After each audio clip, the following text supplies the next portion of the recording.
ওমা, ওর জ্বর এসে ওরে ডাক্তারের কাছে নিয়ে যাও, এখানে বসিয়ে রেখেছো কেন? এ বাবু, তুই যে ওরে ডাক্তারের কাছে নিয়ে যেতে চাচ্ছিস, তা আমার কাছে তো একটাও টাকা পয়সা নেই।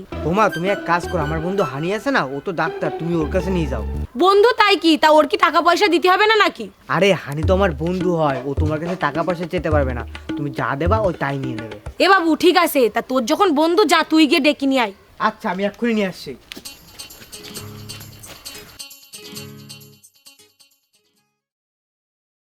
কাকিমা, আমি যে ওষুধ দিয়েছি এগুলো খাওয়ালেই ঠিক হয়ে যাবে, চিন্তার কোনো কারণ নেই। তা বাবা, তোমার কত টাকা দেবো বলো?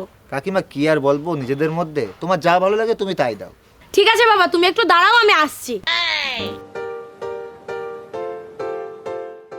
এই নাও বাবা। কি হয়েছে, চাল কম হয়ে গেছে?